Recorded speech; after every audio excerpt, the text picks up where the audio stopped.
Hi, I'm Brad Hurlock, your host of the Garage Grit podcast. And today we have our third episode of the Origin and Impact series, where we're going to talk about why we're here today, how we've gotten here. And we're going to talk to another shop owner, Millevoi, Kevin Millevoi. I'm sorry. Am I pronouncing that correct, Kevin? Millevoi.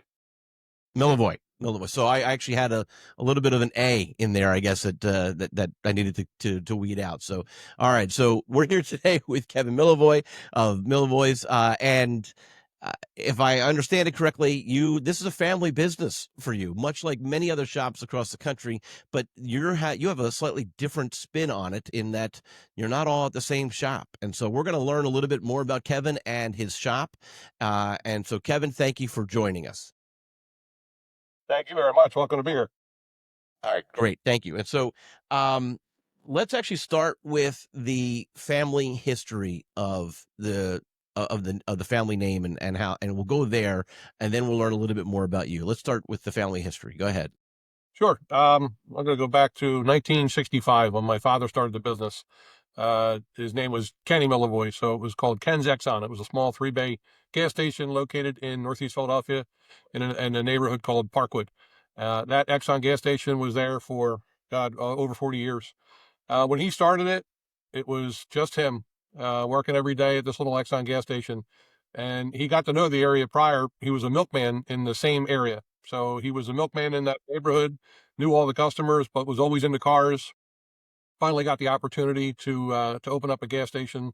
So his milk customers became his car customers. And to this day, I think I have two left that were his original milk customers that were his car customers that are still now my customers. So it goes back a long ways. When my dad started it, he was there for a few years, and he has two brothers, Jerry and Artie. He brought Jerry into the business. So the two of them ran it, and they were very successful in the area for probably about 5 years when they decided that they should venture out and do something else. I'm sorry, about 15 years.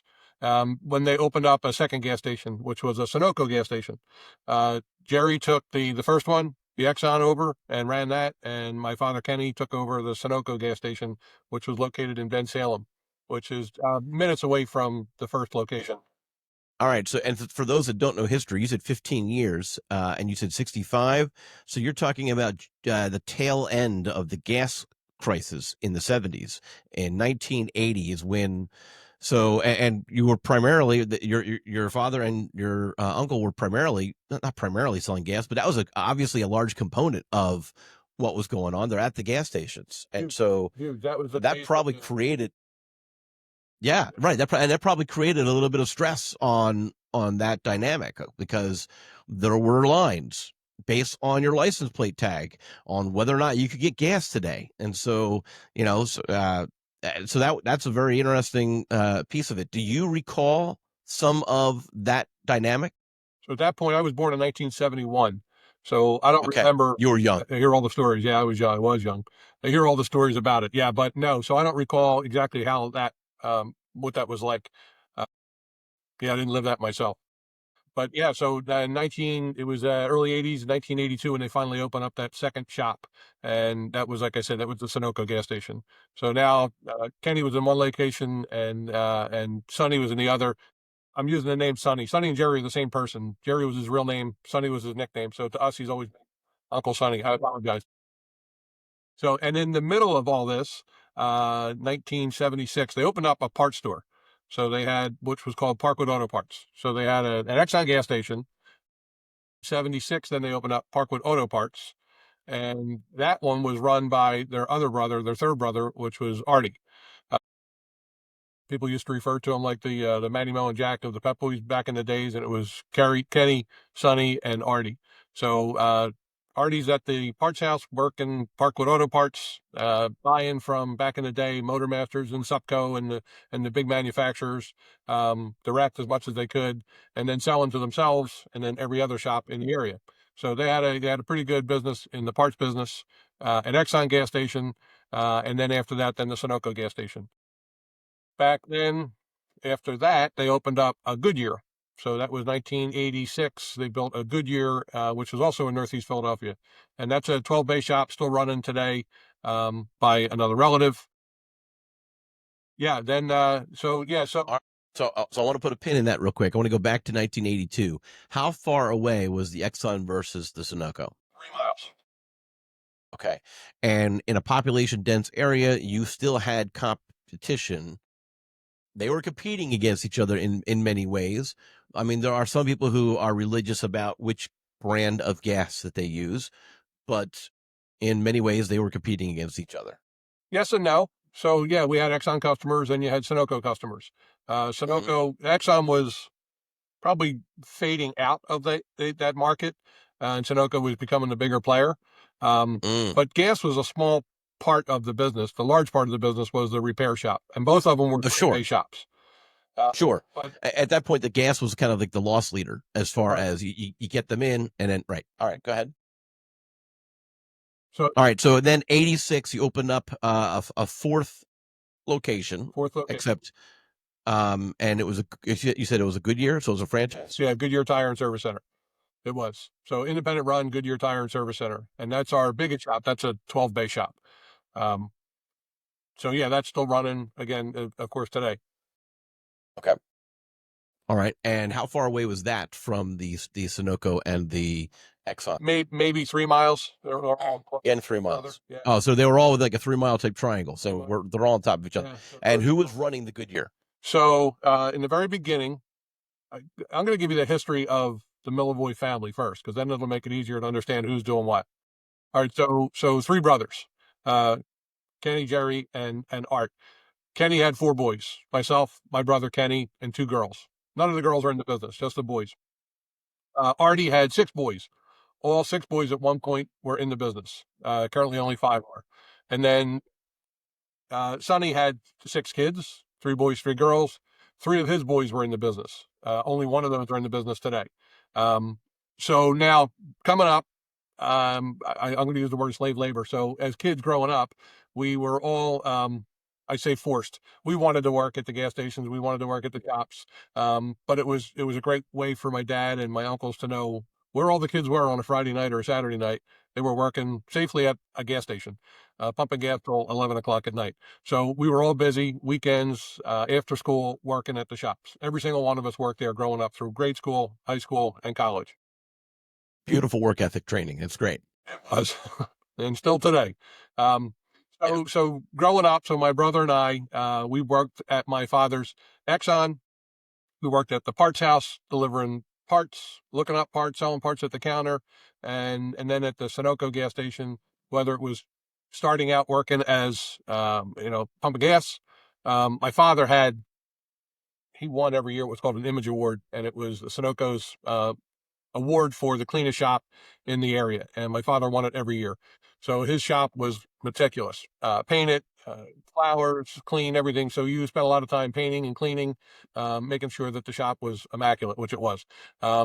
So we did that for years. Then my brother, once he got married, wanted to go out on his own. So he opened up his own gas station, Sunoco. And that one was probably about 8 miles away, still in Northeast Philadelphia, but far enough away that it really wasn't competition. Um, Fortunately, the name in the business, our last name Millevoi, was a strong name in the business, and a lot of people knew it. So anybody in the areas that knew that name, it was synonymous with auto repair, hopefully good auto repair and trusted auto repair. So it was definitely a help. And every one of us today fly the name in the front of our building. So people in the area know who we are. So now, that being said, so the Exxon, like I said, the three brothers ran it for years. And then eventually the sons started to take things over. The first one was the Exxon. Exxon was run by two cousins, Tim and John, and they ran that for years until they sold it. It was a third party lease, so they sold it to Wawa. Of all people came in and bought the property, so it's currently a Wawa now. And then they moved to another location, also in Northeast Philadelphia. They're still there today. John's no longer in the business. John's got health issues, so that one's run by Tim. Um, Another location we opened up in Richboro, Pennsylvania. That one's about 12 miles away from the rest of us, and that's run by another cousin. His name is Greg. Over at the Goodyear, you got it run by Mark and Art, also two cousins. The last one is my brother. My brother eventually moved to Ocean City, New Jersey. He moved there about 25 years ago, and he opened up a Goodyear franchise down there in the center of a resort town, Ocean City, New Jersey, and he's been running that now since, like I said, about 25 years. It was 99 or 2000. He went down there. He has 4 boys. One of his boys is in the business today. And he is about to take over the shop. My brother's 62 years old, so heading towards retirement sooner or later, probably sooner than later. And then Kyle's going to take that one over. Brother-in-law. And wait, I'm sorry. And Kyle's, is that the one in Jersey, or is that the one that's closest to you? In New Jersey. That's the one in New Jersey. Right. Okay. All right, go ahead. Yeah. Keep going. The last one is my brother-in-law. So I said none of the girls are in the business, but my sister's husband is.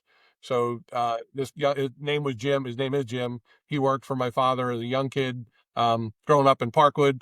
So many kids in the neighborhood worked for my father growing up at the gas station. So Jim was one of the guys that worked at the gas station. Eventually started dating my sister, got married to my sister, and they've been together now for, I don't know, long time. But he ended up, so through my father's help, ended up getting another Sunoco gas station, had that for many years, ran it, and then sold the property and moved to just a repair shop, no gas. So now he's got a location. Just his first name is Jim, just called Jim's Automotive, and that's in Glenside. Okay. All right. So let's talk about your immediate footprint. All right. So you've got a shop that's 8 miles away. Has your name. You've got your shop. How many other shops with your name are within, say, 10 miles? 1, 2, 3, 4 of us. Four. I think you said one shop was 12 miles. But that's a Goodyear shop. The 12-mile shop it's in Riceboro, Pennsylvania, about 12 miles away, and that's just a repair shop, no gas. Yeah, that's okay. So is that one of the 4? Or is that the fifth one in that? Because I initially said 10, so I wasn't certain if you were including that. That's one of the 4. One of the 4. Okay. 4, yeah. Very, very interesting. And so now again, popular Northeast Philadelphia, you've got a rather dense population. People aren't necessarily driving 8 miles for the repair, because that takes a while because of the right. So, and so, yeah, I actually I've talked to people who actually have grown up and lived nowhere but an urban environment. And when I tell them that my son's school is about 4 miles away, they're like, oh my goodness, that's like an hour drive. No, you can get there. You could potentially do it in 11 minutes, but you shouldn't. But anyway, mathematically, you should be able to do it in 11 minutes, but not correctly. All right. So, of course, I've never tried that. That would be ridiculous. So, yeah. No, in all seriousness, though, so how many, that's really what I want to go to, is how many are actually in an overlapping footprint of customers that you're pulling from the same or a similar or overlapping customer base. So the 12 miles out, the 8 mile is out. So there's only 2 of you that are actually competing with the same customers? 3 of us, technically. 3 of us. So where my location is, if you went a mile, not even a mile south, 3/4 of a mile south, is another Millevoi's Automotive. And that one's run by Tim. So okay. I'm in Ben Salem, which is Bucks County. He's in Philadelphia, but we're like I said, 3/4 of a mile apart from one another. His area is densely populated. My area is densely populated. We probably share some customers. We are. Hold on. I'm sorry. You share some customers unknowingly? Like the customers don't realize that there's a difference between the 2 of you, maybe? Some don't. Some know that, that there's a difference, and others just think that the Millevoi name is it's a franchise. So they'll come into us and they'll tell us. I was at the other location. They were too busy that day, or couldn't fit them in, or they just came to me for some reason, and vice versa. So when they walk in, they say, "Yeah, I've been here, but not at this location, at the other location." Well, it's right location. So we explain to them all the time that we share the last name, but not by business. So you can almost re-engineer or reverse engineer a franchise off of this. From a marketing perspective, you could pull things together and actually reverse and engineer a anyway. So that would be an interesting case study in of itself. But okay, all right. So you do end up having to explain it to customers. Some customers know it, some customers don't. I think that's very fascinating. Is Tim as good natured about it as you are? We are. Absolutely, yeah. Okay. I woke up this morning to a text message that a customer's coming in on Monday, and I don't know why. He might be closed that day. He might be too busy that day. I don't know. Might have gone on vacation. But the text message was, I need to get my car worked on, and we normally go to the one down the street from you, which is Tim, and can't accommodate me that day. So he said, go see you. So I got a customer coming in on Monday. All right, so even more interesting. So the customer acknowledged that Tim's shop told him to come to you because they're not available. So you do send work to each other when you can't squeeze somebody in and there's an emergency. Why not? Yeah. All right. Keep absolute. Yeah, I get that. That's good. I like that. Now, let me ask you this: if I was using Tim and I came to you and said, and just said, hey, I want to come to you this time, do you alert Tim if the customer doesn't acknowledge that Tim told them to come to you? Like, do you actually raise? Did you actually, hey, Tim, I got this guy coming. He says he used to come to you. Is there any is there any backstory here? Like, do you have that kind of dialogue with each other? Yes and no. I mean, it's not normal that we would call each other up and say that. If there was an issue, a problem, we've done warranty work for each other. So if there was an issue where he couldn't handle it that day, but it was, we we all buy from the same parts houses. So we've done that just to, to satisfy the customer a lot of times, make sure that they're happy. So we've done it that way, but not always. So this one in particular that's coming in on Monday, I will give him a call and say, hey, something I should know about it. And hopefully he says they're a good customer and I just can't accommodate them, and not the opposite, that I don't want them to Right. have. Right, right. And so yeah, and in that situation, you might even encourage them to go back to Tim on the next situation, on the next. Why not keep it in the family, keep everybody happy?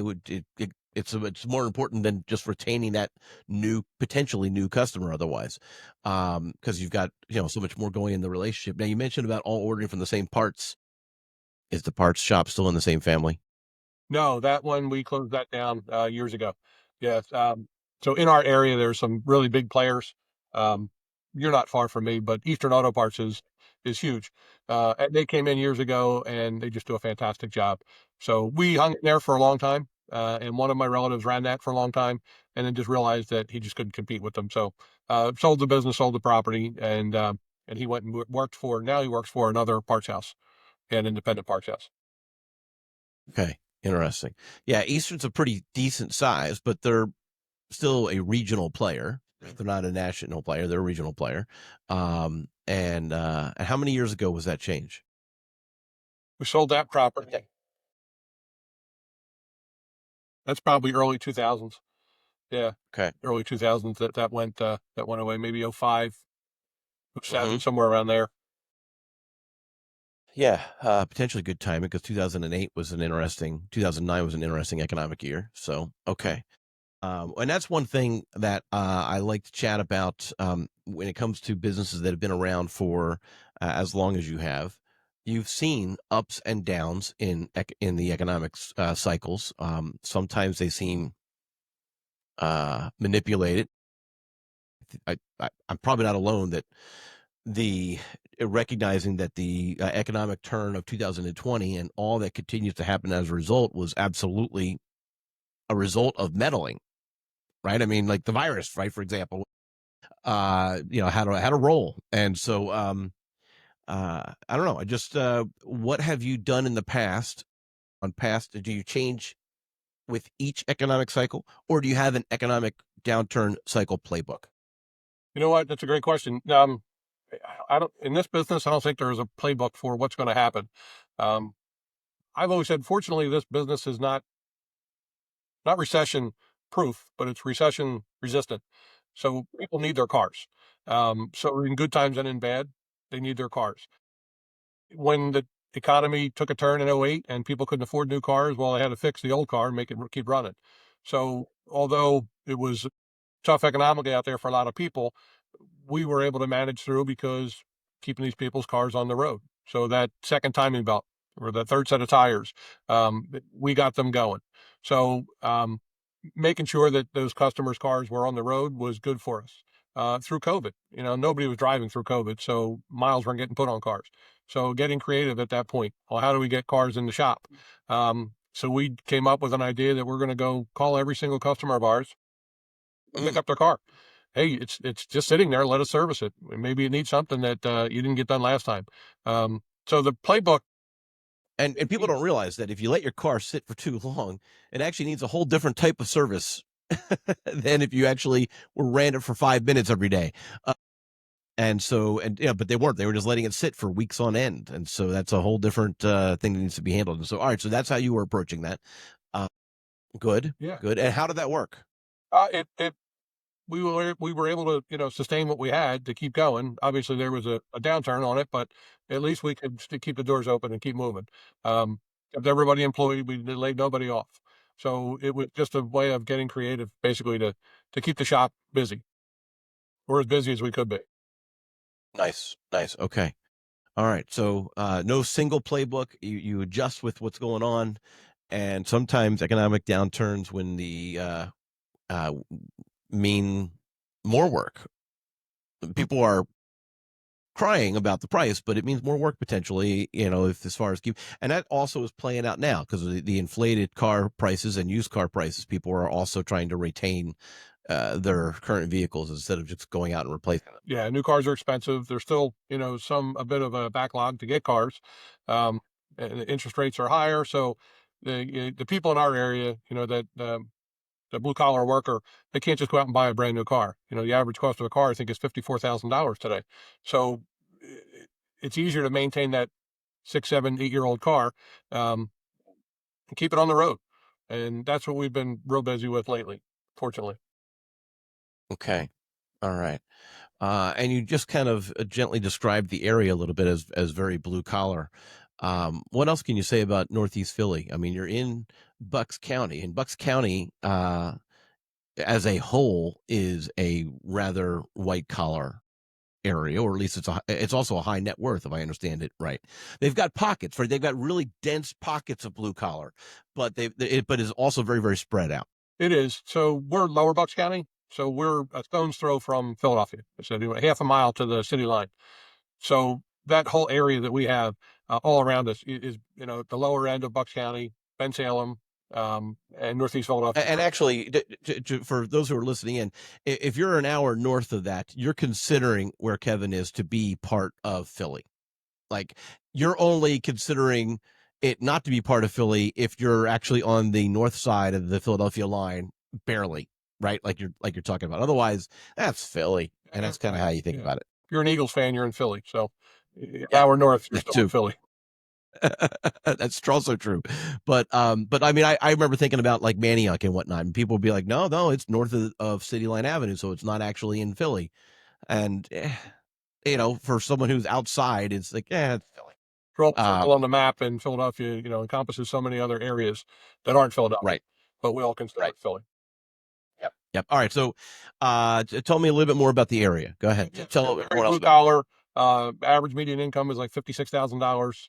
So people, like I said, they can't afford to go buy a brand new car when they need it. So maintaining that car that they're driving currently is our specialty. Keeping them going. Mhm. Okay. Um, I find it interesting that you actually researched and knew the median income. What other things have you researched for your area to help understand your market? God, probably lots of things. Yeah, I mean, knowing your customer is important. So that's one area that I've always followed. Can people afford? What can they afford? Um, One of our shops, the shop that's in Richboro, you talked about having more white collar. That shop's different. So when I talked to my cousin Greg, who works up at that one, he said they're key droppers. Drop it off, and it's not how much is it going to be. It's when can I get it back. So just a different outlook on their spending. But they'll also buy a new car when they need it. So they'll maintain, but they're smart about it. They don't just go buy a new car because they want to. They'll buy the new car when they absolutely have to, and they'll fix the old one until it's not worth fixing anymore. So it's worth, yeah. So knowing what your customer can afford is very important. And our customers down in the lower end of Bucks County, Northeast Philadelphia, blue collar, and they want to maintain that vehicle that they have. They're not buying new cars. Yeah. Yeah. Okay.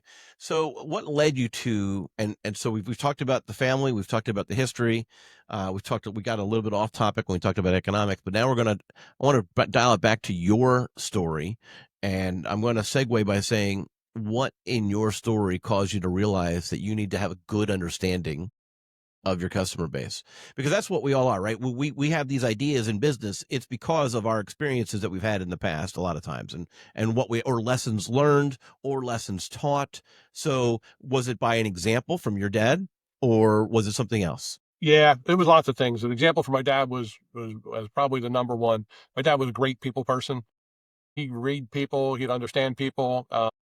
Very, very helpful in a lot of ways in what he did and how he helped the neighborhood. Like I said, there's two customers left that come in that are old. They don't drive much anymore, but they still call me, little Kevin, not little anymore, but they remember me from when I was a kid.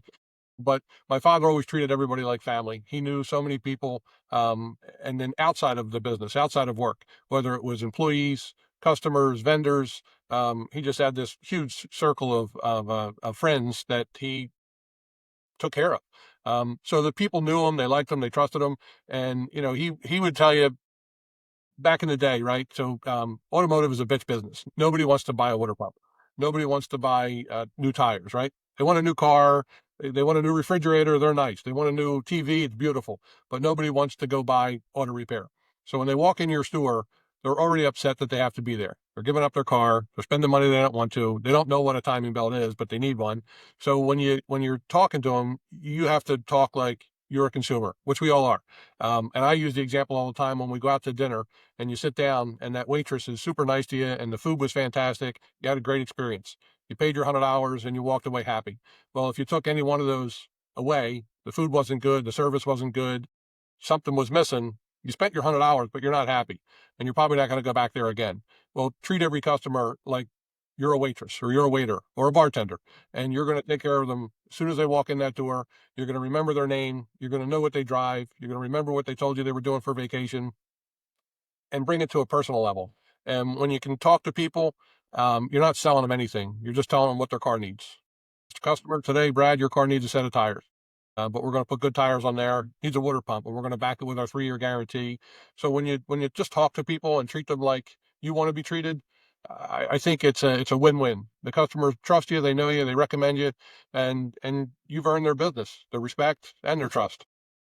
Yeah, and you just kind of touched on something there, because so many shops, especially right now, are talking about trying to grow their ARO. This is not a new topic. This grow their ARO, right? Grow their ARO, and so when you focus on it being a scenario where I got to grow my ARO as opposed to serving the customer, I agree. You need to grow your ARO, right? Not every shop, but a lot of shops. I think there would be benefits into the financial side of things if you were able to do that.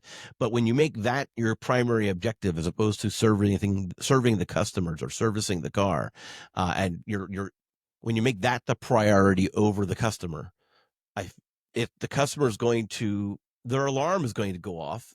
It's going to say, this guy's trying to sell me something as opposed to trying to help me with something.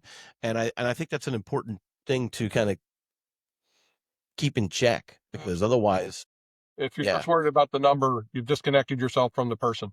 And it's all about the people in our business. And like I said, the money comes. The price isn't as important, right? When they're thinking about car repair, they want their car fixed right. They want it fixed fast because they need their car. Everybody needs their car. Nobody can be without it, right? Nobody's got spare ones laying around. So they want to be taken care of. If they're going to spend $300 on brakes, they're going to spend it somewhere. Maybe they can get it for 250, maybe they spend 350. But when they know that they get a good job, it's done right, they get their car back fast, the price is just it's lower on the list. That is, if they're just looking for price. So, and you get the people that shop all the time, and we encourage them to come on in. Like, I don't want to give you a price over the phone. Come see us. Come meet us. Let's get a look at your car. We do, I call 15-minute free inspection. Right? Come look and let's see what's going on. Get to know us. I'd rather service the customer and make sure that they're happy, fit their needs. The money comes after. We're gonna, as long as you're watching your metrics, you're gonna make sure that your percentages are the right spot where they should be. But if the customer knows you, likes you, recommends you, you've earned their business. That's where it's at. for me. And that's why like I said, I'm proud to fly my name on our business. I'm not hiding behind, I could call it Ben Salem Auto Repair, and nobody knows who I am. But when people come into our shop, they know who we are.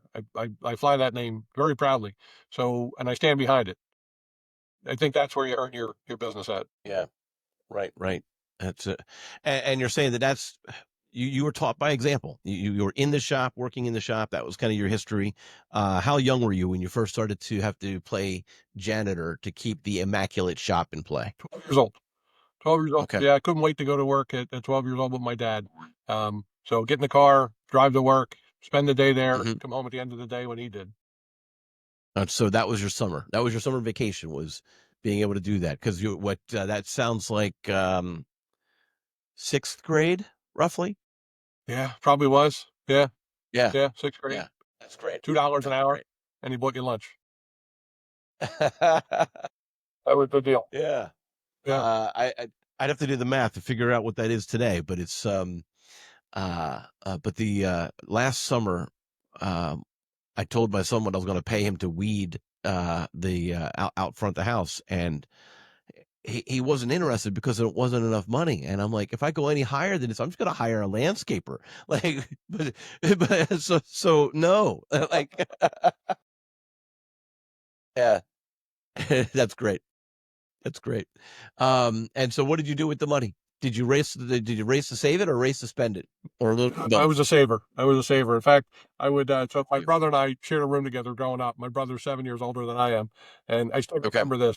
He had a big stereo system with the big tall speakers that he had bought with his money. Right. Uh, Right. The boombox, the '80s boombox. with the Yes. turntable and the front of Okay. Oh, it all right. was a hi-fi set. Right. So it wasn't a portable boombox that wasn't really portable because it sat on your shoulder like a suitcase. Not one of No, this is a this was a stereo system. stereo with Yeah. dual cassette player. I don't even remember what brand it was, but it was beautiful. Oh, replace the 8-track. My dad said it was too loud. Had Okay. the turntable up top, but the two speakers had screens on the front of them. If you remember, you could pop the screens off. And Yeah. they would Yeah. you Yeah. could see the actual speaker, put the screen back on. Well, back in the Yes. day, I didn't have, a safe or a lockbox or anything. So sharing a room with my brother, I had to make sure that my money was my money. So I would take the front of that screen off and I would put the money behind it and put the screen back on so nobody could find it. That was that was my money. That was where my little safe was. Yeah, my $40 probably back then. And you made sure to extract it before that was sold at a yard sale. Oh, absolutely. Yeah. Because otherwise, someone actually got that for $2, and then they pull it back to the screen, and they're like, "Hooray! I just got 4." Yeah. No. Yeah, that was something that we, yeah. And it was funny. I didn't know that my brother, whether he knew it or not, but he probably did. Um, yeah, that's where I used to store my money. So no, I was a saver back then. Um, Still am. Nice, good, good. I like it. All right. So did I hit the nose on the head? The janitorial jobs were like the top of the list. Yeah, absolutely. Yeah. I couldn't wait to pump gas, because that was like a step up. But cleaning the bathrooms, painting the curbs, weeding the flower gardens, washing windows. I'm an expert at washing windows because if you know what a 3-bay gas station looks like, glass doors, top to bottom. I think there was 12, glass panels in those things, inside and out. And every week they were washed. I'm telling you, the place was immaculate. It looked like it was a show. Wow. Okay. All right. Nice, nice. All right. So, how old were you when you were able to start pumping gas? I was probably 13. It wasn't much longer after that. A year later. Okay. So you're in middle school and you're working at the shop.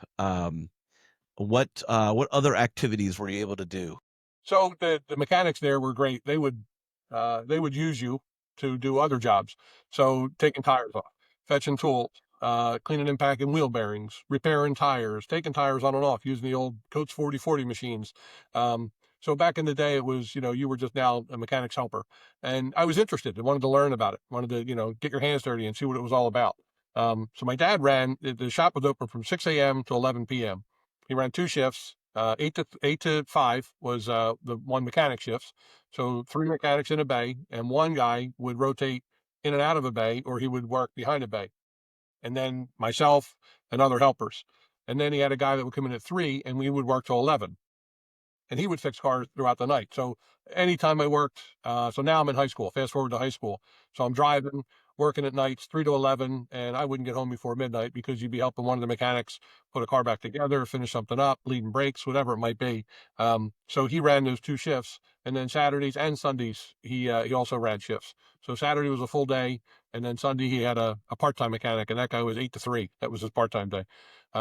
So yeah, so you were working any one of those 7 days, or multiple of those 7 days, and you could be opening, you could be closing, you could be working the shop that day, you could be working the pumps another day.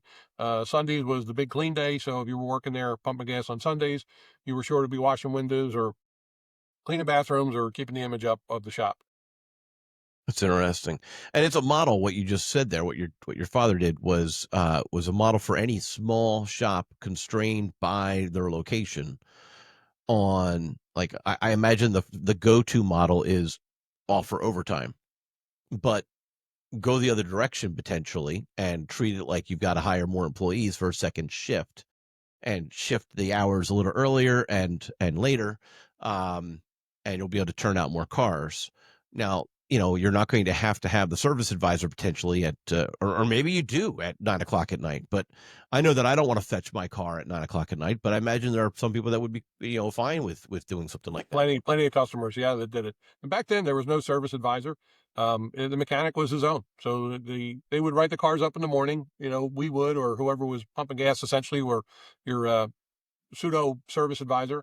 So they would just write down the information, collect the keys and the paperwork, and they'd put it in an envelope. Technician would get it, and they would come in and grab. Some technicians had certain customers that were theirs that they wanted to come and see, and others anybody could grab. And then that was his job. So his job then was to diagnose the car, maybe an inspection, whatever it was, find out what it needed, call the parts house, get the parts, get the prices, call the customer. They did it all back then. So, and I would laugh at, when I got my own shop, and I said, Dad, I think doing it this way would be better, because let the technician be a technician. Let him go fix cars.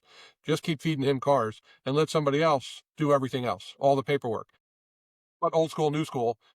And, at some point he said to me, I think you're doing it the right way, just a different way. I don't know if it was the right way, but his way worked for many years. Yes.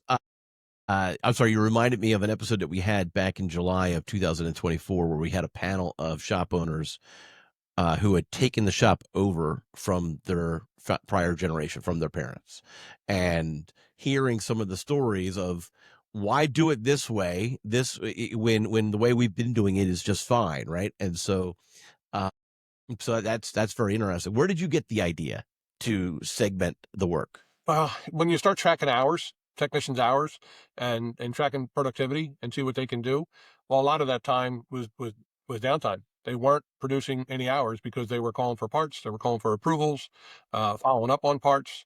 So 3 or 4 hours out of their day, they were doing all these other tasks when they could be turning wrenches. And that's how I did it. To go back to that, though, this is funny. So everything was handwritten, everything. Calculator, handwritten invoices, handwritten everything, pick up the phone, make phone calls. When I said to my dad we should go to computers, it was like, what? What's a computer? Why do we do computers? Exactly what you said. It works fine my way. Why would we go the other way? That was a battle, but and he didn't necessarily accept the computer. It was everybody else at that point. He was fine doing it his way. But learning the whole computer system was a challenge, because you're teaching old guys new tricks. But it was much easier, that way. And it's sometimes it's difficult to teach old guys tricks. Now, my confession is this: when my parents asked me what type of smartphone to get, I told them to get an iPhone, because I don't know anything about iPhones. I'm an Android user, and I knew that I didn't want to have to take the phone call on how to, because I find that to be particularly difficult. Like, even if I know the platform inside and out, to try to explain it over the phone to somebody who has a natural block. And I'm watching myself develop these blocks with certain pieces of technology, and I'm in a tech related space, right? And so, I often joked about, like, I wonder what the technology is going to be that I'm going to struggle with in my 70s. Because it's going to happen, and I don't know what it's going to be. And my grandson or or a nephew is going to be ridiculously frustrated. And I pray that they have more patience than I, I'm undeserving of that patience. Though full disclosure, I have, of course, helped my parents at times, because they saw right through me and they both got androids. But anyway, so nothing like knowing your children, right? So, yeah, over time though, my mom did switch to an iPhone. So now my dad's an Android and my mom's an iPhone user. And so now my mom goes to my one nephew for help, and my dad comes to me. So I don't know that I won in this situation, but but anyway, yeah, no, it's true. It's something to joke about and kind of be lighthearted about it. But that technology block, or that whatever that thing is, man, we are often too willing to set in our ways and not explore something new. I think it's the fear of the unknown. How's it going to work? Is it going to work? Why change if it's Mm-hmm. not needed? I'm a tech guy. I like the techie kind of stuff, so Good. I embrace it. But I thought the same thing in 20 years. Where's it going to be that I'm not going to understand it? And I think I have a good understanding of it. Um, I was just the opposite. Mom, Dad, go get Apple phones. I know those inside and out. I can tell you exactly what to do and how to do it. Um, and at least I thought, until they get the phone call, and I'm like, I need it in front of me. I can't. See, I guess I had taken enough support phone calls, because of the space that I'm in prior to that. I kind of saw the handwriting for that on the wall, right? It's like, it is so much easier when it's when it's in front of you instead of phone support. And so, God bless the phone support people who actually are taking those calls, because they don't have an easy job, right? They now, one of the things that's helped them is emulators. But anyway, I digress. Let me get back to your story. So you're working at the shop in high school. Keep telling me more about your story Yeah. In next. high school, um, finished high school, and I didn't.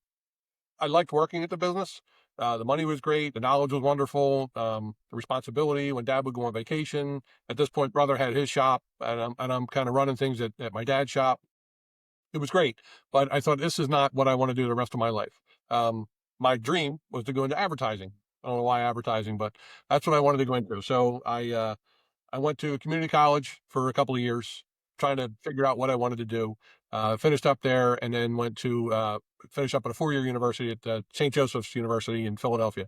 Um, Finished up there, just about I'm still working now at the shop, so going to school full time, working part time, and trying to remember exactly how it happened. So at some point, there's a young guy working at the shop, friend of the family, and he is young kid, get in trouble, high school drinking. So mom says, go get a job, go see Kenny Millevoi, and he'll get you working.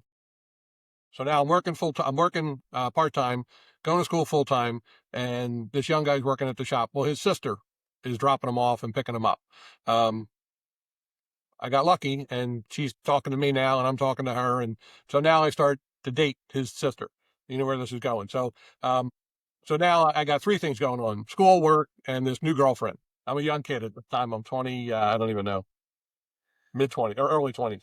Um, Early 20s, right? Because you're still in college, so you're 20, 21 maybe, yeah, right? still in Yep. college. So trying to navigate through all this, and I thought, you know what?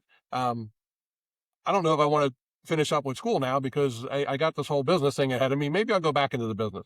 So I'm touring back and forth, back and forth.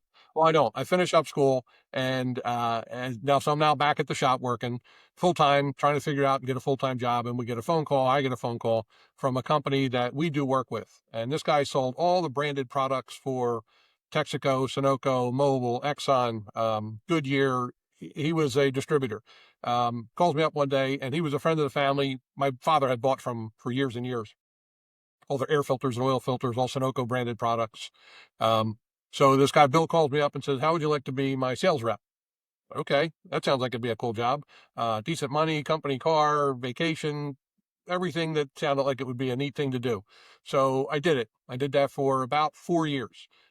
In the process of that, I get engaged, I get married, we buy a house, and I realize I can only go so far with this company, so maybe I should go back into the family business.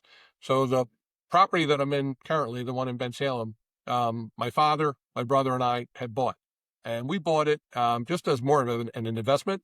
Um, at least that's what I thought. I think Dad had a plan here, so we bought it as an investment.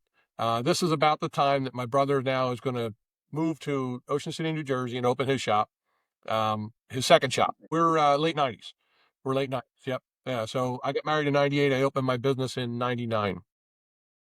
So about 80% of the shop is done. We revamped the entire place and equipped it with everything that we needed to do. And I came to my dad one day and I said, Dad, I think I want to come back into the business full time and run that shop. And he smiled and he said, I kind of figured you would. So I think he kind of had an idea that this was a good plan. So he said, hop in the car, we're going to go for a ride. No idea where we were going. So we went over to, back in the day, it was Continental Bank, and sat down and we signed a bunch of papers. And I said, okay, what's going on? And he said, you're buying your brother and me out and you're going to run the shop. And I went, okay, all right, this is real. So I left my job, my good paying job with a company car, and I jumped Yep. back into the business. And the last probably, we opened May 17th, 1999. So probably the last 2 months I spent at the shop just getting it ready. Late nights, early mornings, painting. And Of course, making it computerized for Y2K. yeah, right, because the world was going to shut down. Exactly right. So that's what we did. So I spent the last couple of months getting it ready, and opened it up May 17th, 1999. Nice. Here I am, 26 years later. Okay. One of the better decisions you've made in your life. One of two. Yeah. Yeah, the girl worked out. Yeah, right. That's awesome. That's great. So, all right. So, that's really interesting. When you were talking about the decision to go to college, so I also lived through this time period, right? I'm a little bit younger than you, but not much, and it wasn't until a decade or so after the fact that I realized how much we were hit with propaganda of turn a wrench, don't work blue collar, go to college, go to college, go to college. That's what you're supposed to do. Go to and so, we were really hit with a lot of advertisements and at school, everywhere. Do this. Do this. This is what you need to do. Wow. Now I understand. Now that I understand what I understand as far as how those advertisements were paid for and by whom they were paid for, like what a crock. I mean, so I come from a very blue collar family, and so yeah, my generation was the first to go to college, right, in our family. And so I guess that's a hooray, except it's a great thing if you actually have the path. It's good. More education is a good thing, and it's good to just be knowledgeable, but you've got to look at a return of all of these things, right? So there's plenty of times where it makes sense just to stay to there's a lot of college students, graduates who are not making what mechanics are making. Absolutely. Yeah. No, I know a lot Not of even half. very educated, successful college graduates. And I think I know more uneducated, educated in their own way, but not through college, Yeah, blue collar workers, business owners that are even more successful. right. Exactly. And so that's really interesting to kind of think about. But I mean, I too ended up going to college instead of going to work for my dad. And so that's very interesting. My dad, by the way, was in the electrical contracting business, and so you were talking about the role that a pre-teenager has, and I don't know, I remember my dad telling me that when you start out in a particular field, you're the gopher. And that's what they call you, the gopher. Go for this, go for that, gopher. And so, do they also call it that in the auto repair space? Were you a gopher? Oh, Were you referred to as such? Okay. did all the jobs Okay. that nobody else wanted to do. Right. Right. So it was, Right. yeah. And then grabbing coffee in the meantime and Right. Your hands are small. Get in here. yeah, yeah. You did all the things. Like I said, I packed more wheel pairings in my life than I think I can imagine. Because nobody it was a dirty job. Nobody wanted to do it. So give it to the kid. Back in those days, you didn't wear rubber gloves. I don't even know if rubber gloves, they were for doctors. They surely weren't for mechanics. So you got your hands dirty and you greased them up. I, writing inspection stickers, all the things, balancing tires, the things that the guys didn't That's want to right. do. That's right. That's right. So, all right. All right. So it's been 26 and a half years, right? Or 26 years. Wait, you said May 19th? May 17th. All right. May 7th. May 17th. So Saturday. 3 days. Saturday's the anniversary. All right. All right. And by the way, this is not going to be this is being recorded on May 14th, by the way. And so it'll probably post to our podcast next Tuesday. But so that'll be the play. But congratulations, 26 years is great. Give me the short version of the history of an evolution of the shop. Well, so yeah, back in the beginning, it was me and one mechanic. Okay. And that we ran that for probably close to a year until we got our second mechanic. And it was do it all. I can remember my accountant asking me, "What role are you going to play in the business?" And I said, "What are you going to do?" I said, "Everything. Whatever needs to be done." And I'll never forget it. And he said, "That's the attitude of a winner. Whether it's fixing a car, calling a customer, emptying the trash, Right. whatever it takes." What is your title? Hold on. I've got a 32-sided dice. Let me see what it's going to be today. Exactly. Yeah. Take the hat right. off and put that hat on. And it was a constant. Right. So yeah, what I've learned over the years is hire good people. I've hired a lot of really good mechanics that weren't good people. I say not bad people. They just weren't good employees or couldn't show up and work on time, certain things, but they could fix a car. And then you hire some really good people that weren't good mechanics. But it was easier to teach them how to be a good mechanic, send them for training, stand beside them and let them know what they're doing. So hire good people is what I found, and rely on them. People want to do a good job. They really do. So if you give them a duty, a task, a responsibility, they want to come through for you. So just finding that right person, but hiring good people is my key. Yeah, that makes good sense. Hiring good people, but also hiring, and part of that, what makes them good is their willingness to advance themselves, right? That work. Are they coachable? So I often will mention to my son, and it came up again last night with the news about Pete Rose being allowed back into baseball posthumous, right? So the there's a guy now. Let's not talk about his character. Let's not debate his character outside of the game of baseball for a moment. Let's just talk about his approach to the game on the field. He was Charlie Hustle. Nobody worked harder. And I wondered whether or not there were how many ball players there were with more natural talent who were outperformed by Charlie Hustle. Yeah. It still maintains the greatest hit record, I believe, right? So, I mean, most hits out there. Right. And every single time. So, and I think it's appropriate to, it's good for children to kind of have people that they look up to, but I think it's also good for them to understand that they're also just people. They're not idols, right? Let's learn why we like them and then apply those lessons to our lives. Be coachable, work hard, and, and try to stay focused. So anyway, all right. So I'll get off my little soapbox. So what else, is there anything else? Is that shop history that kind of like a particular milestone? Year 10, how many people did you have? Good question. Year 10. I was always the service advisor at my counter, and then doing other things as well. Right. So it was a challenge because trying to manage now with two mechanics. I think at one point we were probably at 3 mechanics at year 10. So trying to make all that work becomes more and more of a challenge because you're the first one in, you're the last one to leave, follow up on everything. So it was probably, I think it was Joe was my very first, a guy by the name of Joe Kulik was my very first service advisor, recommended through a mutual friend to come over and work for us. And he did a great job, was with us for almost 8 years. But that was my first understanding of let somebody else do some work for you, and then you can still do work and manage more. So I was able to take time away from the front counter, and one was be more in the shop more and follow up what was going on back there. And second was take a little bit of time now, I'm having a family and young kids. So and spending a little bit of time, I'm a worker, so I like to be at the shop. So spending some time away from the shop and with the family.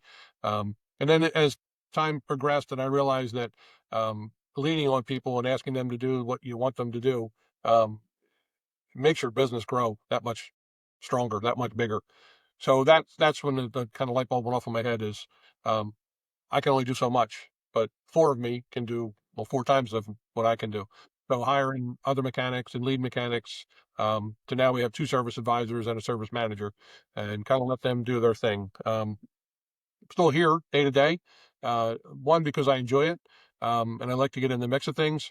And they call them Kevin says. So I always have a customer that walks in and said, Kevin said to come over and they'll look at this, and Kevin said buy the shop and I'll do that. Uh, so I always got to look in after my Kevin says.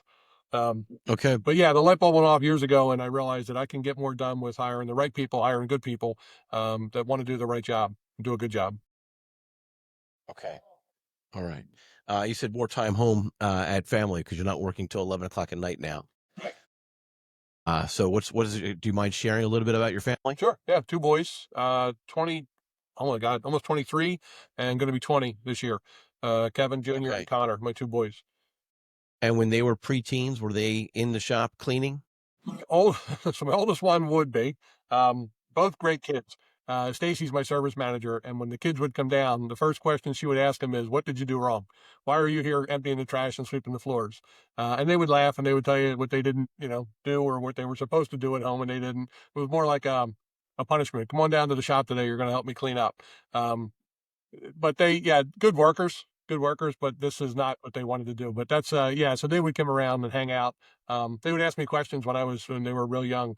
You work on Ferraris and Bugattis and Lamborghinis, and I would say, we work on Fords and Toyotas and Chevys, but nothing exciting.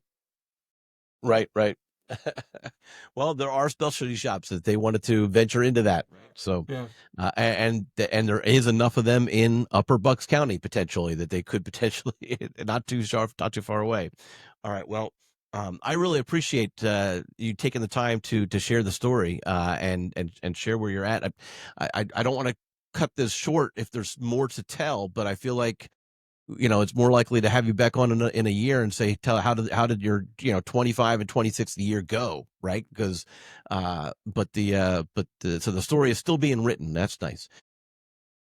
But I think it's time for us to kind of bring it to a close a little bit, and so thank you so much for joining us on this this episode of the Origin and Impact series from the Garage Grit podcast, and thank you, Kevin, for sharing all that you've shared.